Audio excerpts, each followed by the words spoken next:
Il sera question d'histoire.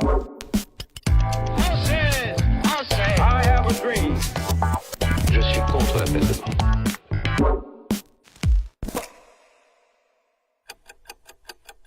Le 4 avril 1968, Martin Luther King, ardent défenseur des droits des Noirs américains, est assassiné d'une balle dans la tête devant sa chambre d'hôtel à Memphis. La disparition de cette icône, prix Nobel de la paix qui n'a pas encore 40 ans, suscite l'émotion du monde entier.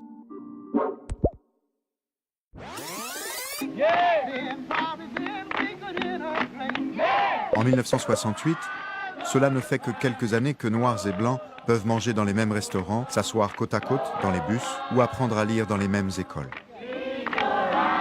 Le pays sort à peine de 100 ans de ségrégation raciale.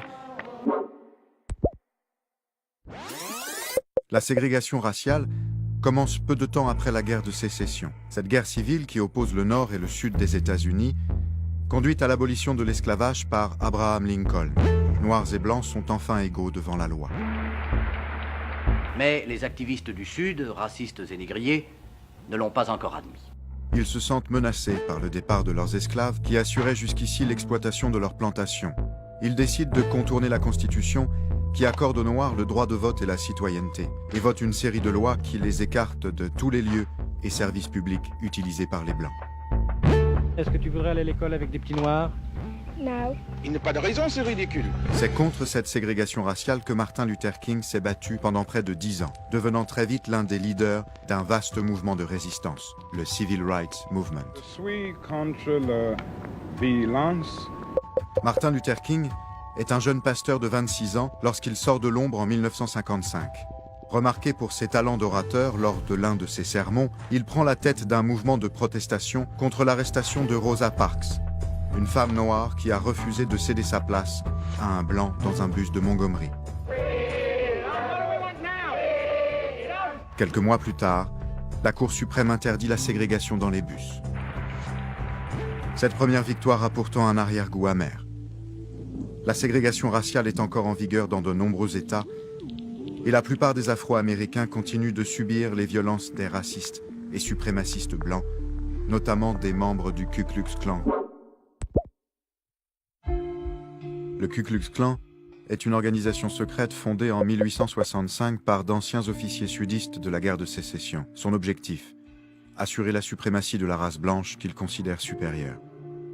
Terrifiants dans leur tenue fantasmagorique, les membres du clan font régner la terreur à coups de pendaisons, de lynchages, de massacres et d'humiliations. Tout cela est ridicule, affreux et inutile. Pourtant, face à cette violence, malgré les arrestations, les menaces de mort et les attaques à la bombe, Martin Luther King continue de revendiquer la désobéissance civile.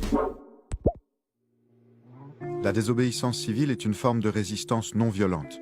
Inspiré par Gandhi, Martin Luther King veut convaincre par la seule force des mots.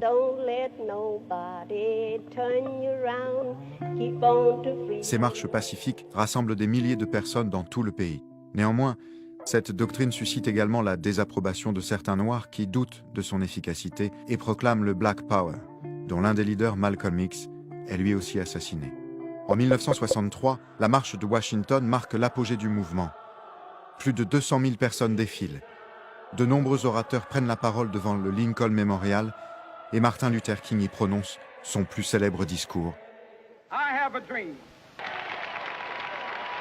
Un an plus tard, le 3 juillet 1964, le président Johnson signe le Civil Rights Act, qui déclare illégale toute forme de discrimination.